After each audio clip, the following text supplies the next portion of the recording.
واخيرا طياره ابو ظبي الحمد لله وصلت البلد اللي انا كنت اصلا رايحها من الاول. والبلد دي هي اوزبكستان، البلد رقم 8 في حياتي ان شاء الله. متوقع ان البلد تبقى حاجه جامده. حاليا انا في مطار سمرقند، هقعد في المدينه دي حوالي 8 ساعات، وبعد كده عندي قطر بالليل اروح طشقند العاصمه. ان شاء الله برضه هبقى اصور لكم القطر. خلال ال8 ساعات دول هحاول استكتف شويه سمرقند على قد ما اقدر. هرجع لها بعد كده ان شاء الله في اخر الرحله بس. فاستنوني ان شاء الله، هحاول ال8 ساعات دول ان انا اوريكم اكتر حاجه اقدر عليها ان شاء الله من فيديوهات واماكن والفايبس بتاعت المدينه. فاستنوني واهلا بيكم في اوزبكستان. Please, they can speak in Tajik language. They can first the same. In Samarkand they speak Farsi. وصلت وسط بلد سمرقند، حاليا بصور الناس. هاي سلام. بس الناس هنا بقى فرشة في الشارع وايه، وبتبيع بقى المنتجات بتاعتهم، الحاجات بتاعتهم.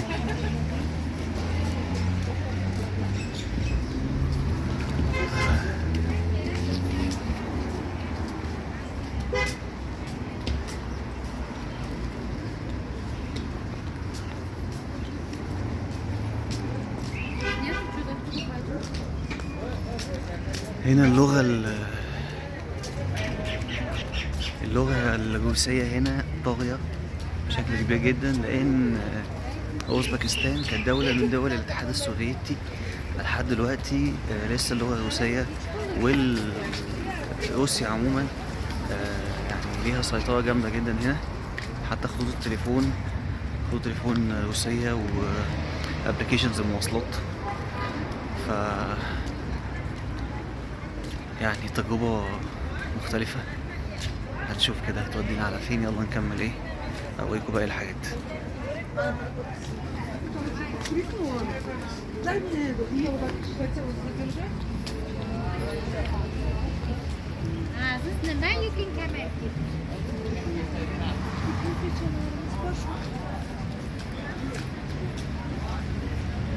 دي حاجات بقى ايه، ناتس بقى وكده ومقبلات.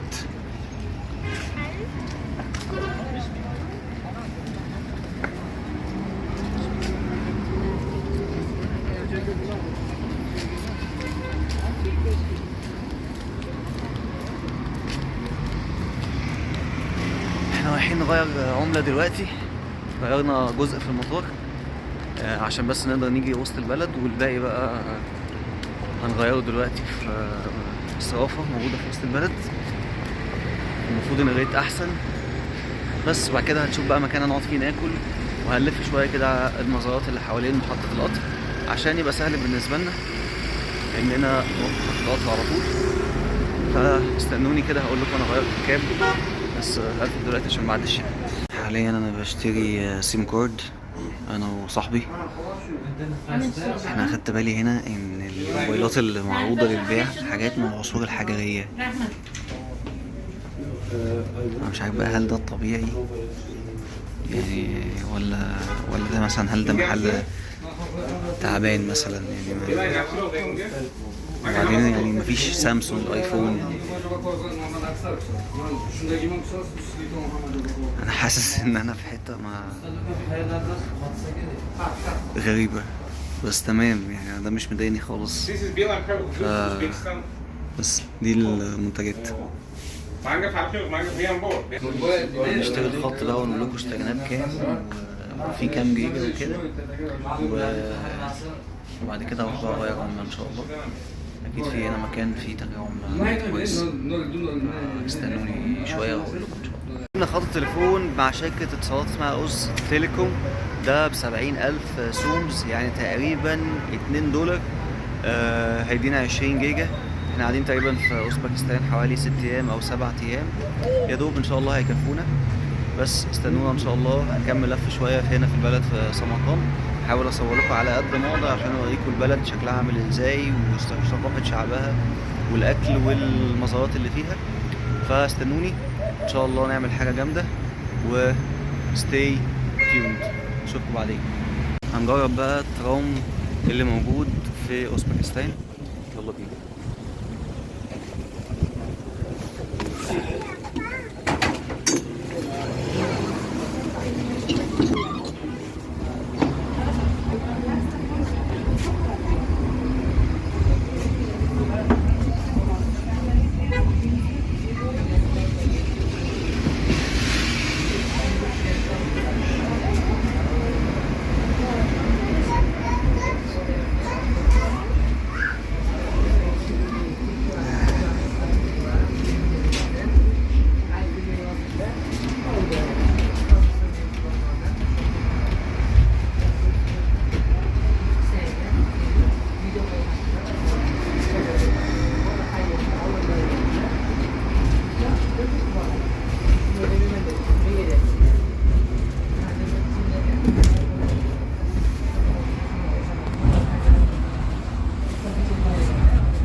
بس ده الترام في مدينة سمرقند. حبيت اقول لكم كده سريعا. انا هقفل بس دلوقتي لان في اي لحظة المفروض هننزل ان شاء الله بإذن الله اول ما اوصل للسيتي سنتر، وهنبتدي اشوف المزارات اللي موجودة هناك او اشتري خط او كده، قصدي اغير فلوس.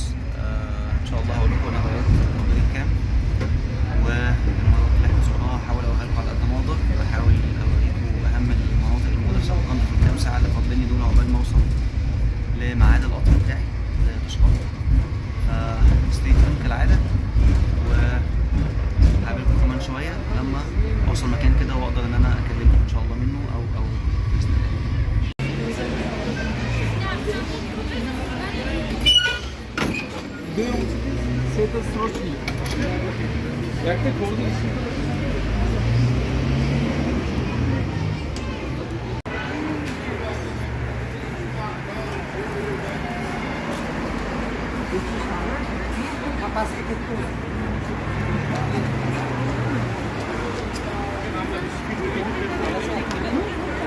حاليا انا في مطعم في سمرقند. هصور لكم دلوقتي تجربة اكل اوزبكستاني لاول مرة في حياتي هجربه. حلو بقى ولا وحش ده اللي هنعرفه كمان شوية. هدوق كل حاجة ان شاء الله طالبينها وهقول لكم رأيي، وان شاء الله يطلع حلو برضه يعني.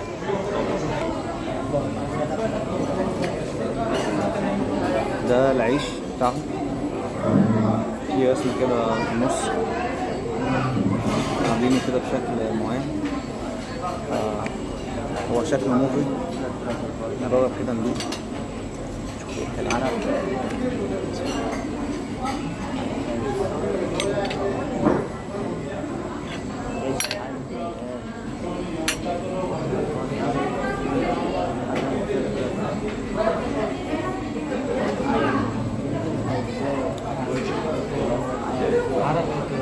طعمه حلو،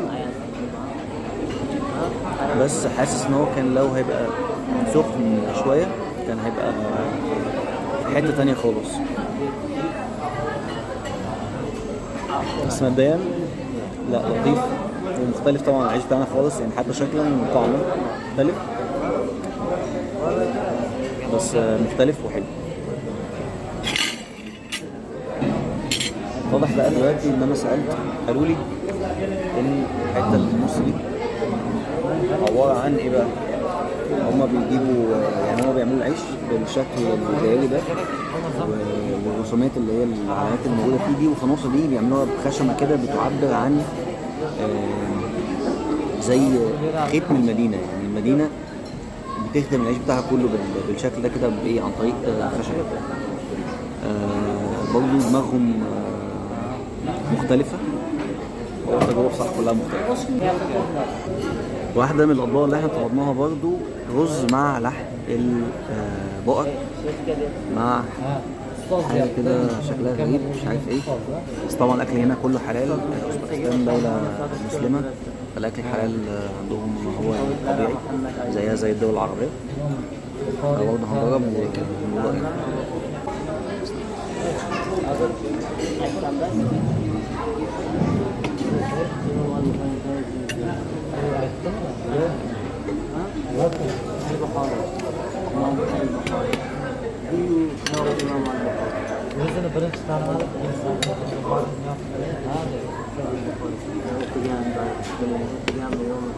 بص هي اللحمة شكلها جامد، بس للأسف حجمها هو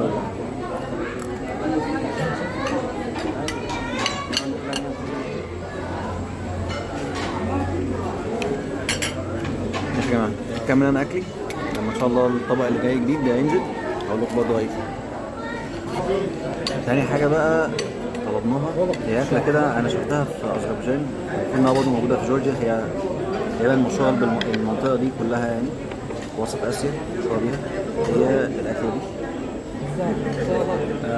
إسماعيل. What is the name of this? Manti. Manti. Yes. Manti. National food. National food. Yes. Thank you. اسمها منتي، بس هي عبارة عن عجينة بيتم بقى ايه فتحها كده بالسكينة، جواها لحمة. Are you showing to someone? Yes.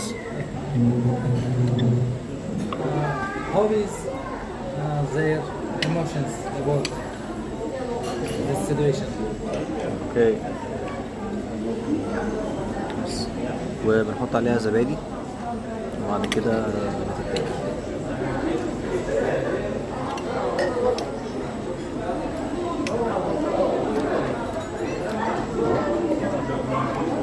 طعمها حلو بس دي عايزة 10. هو الأكل جامد صراحة، بس هي المشكلة في الكميات. الكميات مش بتاعتنا دي، مش بتاعت أجسامنا دي، بتاعت بطننا دي. الأكل الأوزبكي أديله 8/10. طعم جامد، كواليتي جامد، مشكلة بس في الكميات دي. ممكن نحاول بقى مع مرور الأيام بقى وكده والخبرة في البلد ممكن نظبطها بقى في الحلقات التانية. أشوفكم بعدين بقى إن شاء الله وأوريكم حاجات تانية، وانتظروني شوية وهوريكم بإذن الله المزارات اللي احنا نقدر نزورها بصراحة. أكل ونزلنا كده نتمشى شوية في البلد قبل ما نروح على محطة القطر. فجنب المطعم اللي احنا فيه كده في مكان اسمه روحابات. روحابات ده مكان هنا وهم معتقدين فيه ان هو مكان مبروك ومكان جاي من روح وحاجة ان هو بيخلي روحك اسمى وكده. فنخش نتفرج وهوريكم المكان من جوه عامل ازاي، فهوريكم برضه من بره عامل ازاي. يلا بينا.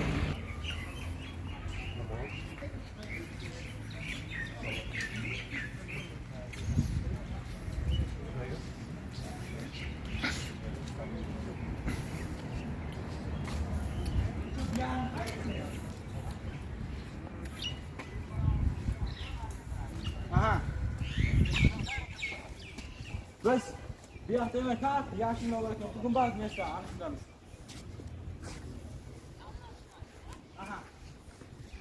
يا جماعة شكل المكان من بره مبني كله بطوب قديم، الديزاين بتاع الدول دي اللي طول عمرنا كنا بنشوفه في الافلام او العاب الفيديو جيم. بس نخش بقى نشوف من جوه.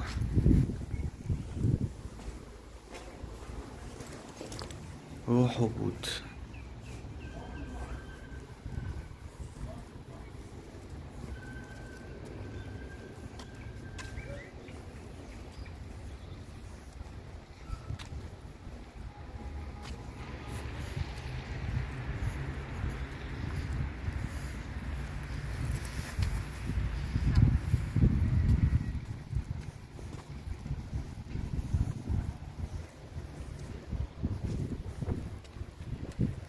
طبعا يا جماعة المكان ده دخوله ببلاش من غير تيكت، وعلى فكرة البلد رخيصة جدا جدا جدا. احنا بنروح من اول بلد لاخر بلد بتاكسي، دفعنا $3 حرفيا، ارخص من اي بلد سياحية في الدنيا. وهي ده كده احنا ما فصلناش، يعني كده هو $3 ده وكده ما فصلناش. الناس بصراحة لطاف طيبين، تعاملوا باحترام. بس يلا بينا نكمل ونشوف روح بود من جوه.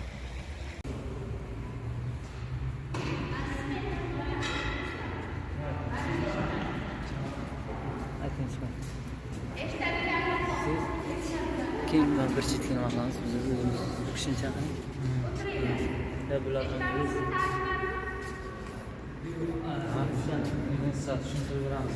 Bu maqbara ruhiy pirlari avliyo Xonidbek So'g'atchilardan qurilgan. Sizlar turgan o'rtadagi birinchi qabr ostida avliyo Xonidbek So'g'atchidan qurilgan. Burhoniddin Sultoniyus Gravestone. He was المكان هنا مدفون فيه واحد معلم روحاني من زمان جدا، كان اسمه بهي الدين، وهم هنا مؤمنين ان هو بيسبب بركة للشخص اللي بيخش ويدعي جوه. هم عندهم هنا اعتقادات من النوعية دي، وشعب طيب جدا جدا جدا، وناس يعني خلوقة جدا وهيلبفul جدا، وكل ما بيشوفونا بس يعرفوا ان احنا مصريين او عرب، يعني مش متخيلين بيبتسموا في وشنا ازاي وبيتعاملوا معانا ازاي بالحب وود. حاجة من الحاجات اللي انا خدت بالي منها جدا هنا في البلد ان الشعب هنا متدين جدا. المساجد الناس بتصلي فيها بخشوع جدا، واغلب الاماكن اللي احنا دخلناها مشغلين دروس دين او مشغلين حاجه كده شبه الاناشيد وبتاع زي المطعم اللي انا قاعد فيه ده. وحاليا في مطعم داكس دين في المطعم. اغلب الناس هنا يعني حاسسهم الستايل ده، بس حاجه كده طابع اوزبكستاني، موضوع التدين ده دايما بيتكلموا عن الدين والدعاء والحاجات دي. بس شويه وهنروح مكان جديد هقولكم ان شاء الله، فانتظروني. المدينه في سمرقند المعمار فيها جامد جدا. حاجه نسيت اقول لكم عليها، ان المدينه موقعها كان في وسط اسيا، او البلد عموما كان موقعها في وسط اسيا، وكان بتسمى باسم طريق الحرير، لان الطريق كان بيوصل من الصين لحد اوروبا عن طريق اوزبكستان وعن طريق سمرقند تحديدا. حاجه من الحاجات اللي كنت لسه بقولكم عليها حته المعمار. عايز افرجكم على المنظر اللي انا شايفه حاليا. حاجه منتهى الجمال والالوان، تحفه ومتناسقه، والرسومات اللي على الحيطان حاجه بجد مبهره والله، وفيها اصاله كده وعراقه، تحس انها بتوحي بالتراث بتاع البلد. واللي انا عرفته ان في حاجات كتير جدا من المباني دي يعني مدرجة من ضمن المباني اللي تبع اليونسكو، اللي واجب عليها التراثية، اللي هي يجب عليها الاحتفاظ بيها طبعا، عشان مباني قديمة جدا داخلة في حوالي 1000 سنة. حاجة بجد منتهى الجمال. هحاول كده اشوف لو ينفع ان انا اخش جوه اصور لكم، لو نفع هصور لكم من جوه برضه الشكل عامل ازاي. يا جماعه انا هنا من منطقه السوق في سمرقند، لسه مغير عمله دلوقتي، السوق سودا، وقدرت يا جماعه ان انا ابقى لاول مره في حياتي مليونير. $100 عامله اكتر من مليون سوم، وهي عمله اوزبكستان. فلو حد يا جماعه عايز يبقى مليونير يجي على اوزبكستان، هيبقى مليونير بمنتهى السهوله. هكمل لكم ان شاء الله بقيه الجوله، ان شاء الله اللي فات يكون بسطكم واللي جاي ان شاء الله يبسطكم اكتر، واحاول قدر المستطاع ان انا اوريكم البلد والمدينه عامله ازاي.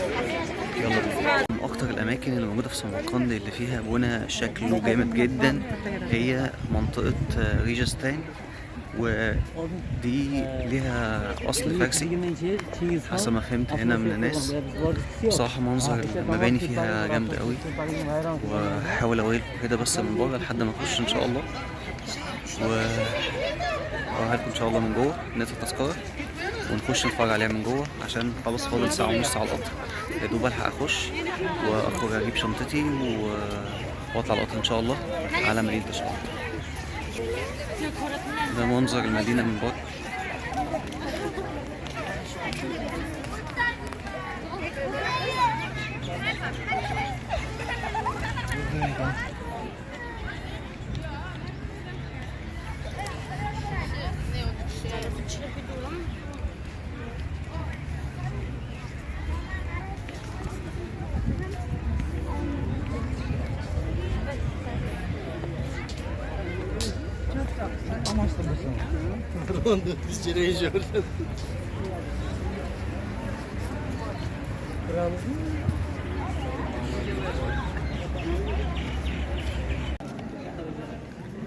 المكان ده يا جماعة كان متعودين هما بيصلوا فيه صلاة الجمعة أو الصلاة عامة، بس حاليا المكان ده مبقاش فيه صلاة إلا بس المكان اللي جوه هو ده بس اللي حاليا لسه فيه صلاة، بقى مسجد الناس بتيجي تصلي فيه لحد دلوقتي. طبعا هو برضه مفتوح للزيارة، الناس تقدر انها تزوره.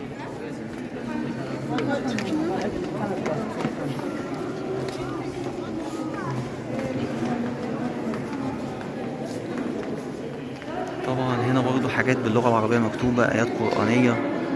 العمارة كلها متأثرة بالمعمار الإسلامي تماما تماما تماما، عمار إسلامي فقط بس.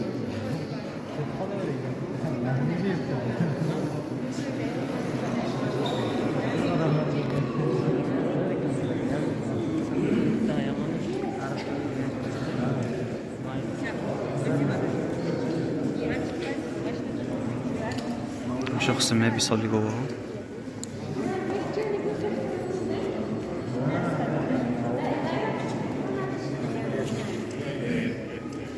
اللون الازرق او اللون اللي هو الفيروزي اكتر الالوان الموجوده في البلد كلها.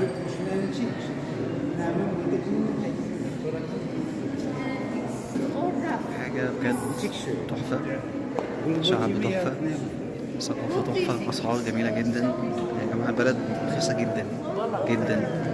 احنا كنا في أذربيجان أنا وصحابي شهر 12 اللي فات، أسعار كارثة. احنا هنا البلد رخيصة جدا، انت بتدفع 2 و3 دولار بس، وبتاكل ممكن أكلة كويسة جدا وبتشرب، أو ممكن تركب مواصلة لمدة مثلا 30 دقيقة 40 دقيقة ب2 دولار 3 دولار، واحنا ما فصلناش يعني، ده من الفصال. فبجد بلد لو انت بتفكر، طبعا ده الفيزا بتاعتها سهله جدا، فلو بتفكر انك تسافر او تبتدي حياه السفر مثلا بالنسبه لك او حاجه، البلد دي مثاليه ان انت تبتدي بيها. بس دي كانت اخر حاجه هوريها لكم النهارده. ان شاء الله النهارده هحاول اصور لكم برضه تجربتي مع القطر، ان شاء الله تبقى تجربه كويسه واصورها لكم بشكل كويس. فاستنوا ان شاء الله فيديوهات تانية اكتر من مدن تانية، وان شاء الله نعمل حاجه جامده. لو لسه ما عملتليش لايك او لسه ما اشتركتش في القناه، افكرك انك تشترك، اكيد دعمك هيفرق معايا جامد. واشوفكم على خير ان شاء الله. رايحين عشان ناخد القطر من سمرقند لتشقند. القطر تقريبا بياخد حوالي 4 ساعات. هنوصل بالليل، هو القطر الساعه 7 الا ربع، هنوصل تقريبا الساعه 11. هحاول اصور لكم ان شاء الله في القطر، هحاول ابين شكل القطر من جوه عامل ازاي، شكل الرحله، هعيشكم معايا رحله. استنوني، بحبكم كلكم. سلام.